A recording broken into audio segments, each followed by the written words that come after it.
People are life. That's the last thing that she says, and that really the entire film turns on that. It's called To Belong, and it's a wonderful story, just explaining to us the immigration experience, but also just this idea of what is home and what does belong mean. And it's like you can look up home in the dictionary, but really off the top of your head, what would you say? And what would you say? It's a really interesting concept. It's wonderful she's able to go through all this, tell us all these things, and then she's able to come to that conclusion. People are life. It was really nice to see the two generations here discussing this concept. Um, this was a really beautifully done piece. It was a wonderful, wonderful film. The mother and daughter, the ladies on screen, did just an amazing job explaining their story, explaining themselves. They were just fantastic. So she describes home as a personality, as a life. It's a place, not the place itself is not the significant thing. It's more so the people, the humanity of them. And we also get to see the perspective of someone whose roots is also in Somali, but they never lived there versus the person that was there and had to leave.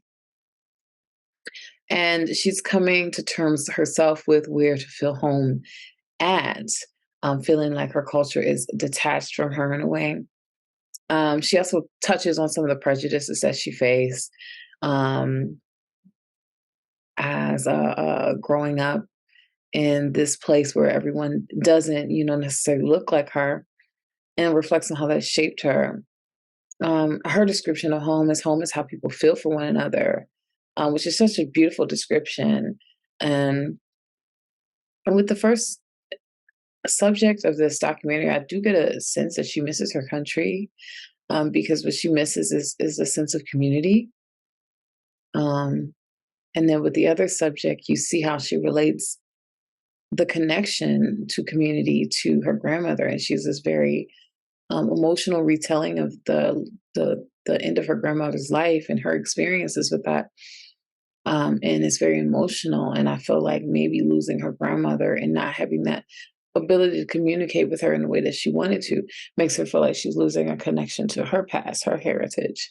What ties her to that, and what ties her to this feeling of homeness or this sense of self. It deals with topics of immigration and identity. And I feel like this is relatable to anyone who's has heritage in other parts of the world, um, whether you immigrated from that country or you're a few generations removed from that country. Uh, you feel the pain when each of them were asked, "What is home to you?" and they cried for different reasons. One cried for the loss of a home, and the other cried for the lack of one.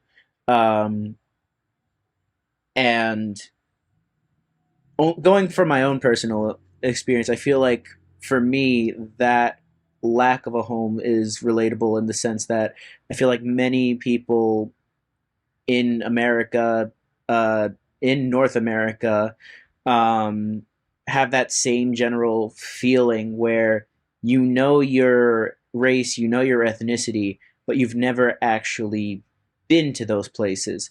And because America is such a melting pot, the culture that is American is not, it's not your heritage. It's a mix of everyone's heritage, uh, but it's nothing that you can truly claim as your own. The question that the filmmaker has for them is, what is home? And they said so many different things, but the mother feels that meaningful connections uh, make you feel at home. And the daughter says that unconditional love is what is home to her. At the same time, neither feels that Canada is a true home for them, even though the mother's been here since 1987. They go through the difficulties of the emigrating and getting into the community.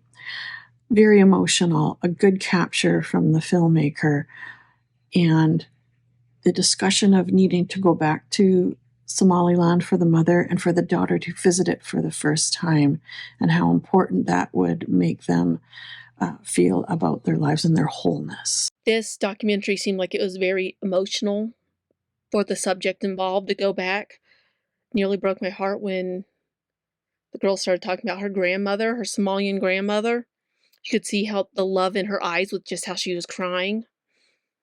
And this show also showed the different definitions of love that everybody has, which is an amazing thing. It's the love and home of where they want to. I think the title is apt to call it To Belong, because it shows that they belong many different places, because home is where love is. And that's really where this shows, is that there's a hole in their lives once their grandmother passed, their mom and grandmother, and now they're trying to find home again because the family matriarch's gone.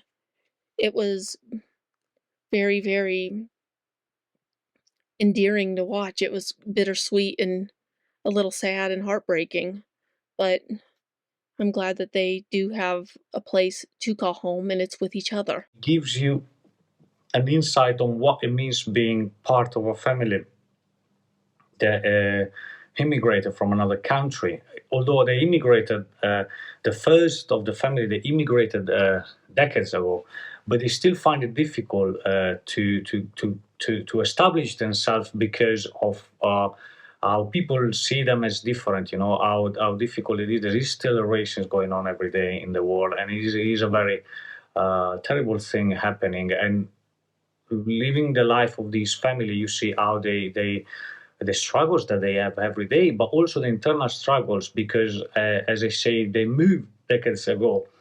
But there is this barrier language between the grandmother and the first generation that came. She was speaking Somali only, and the granddaughter, which doesn't speak any of it. And there is this barrier language even inside the same family. Two people from the same family that cannot communicate with each other. I think that was a very touching moment and a very touching interview. I think the interviews in this were just, oh, so heartwarming and heart-wrenching all at the same time. It's kind of hard to explain, but they really drew you in with the story and what they were talking about and kind of what home means to them. I think that the point of this, the story behind what they were telling, was amazing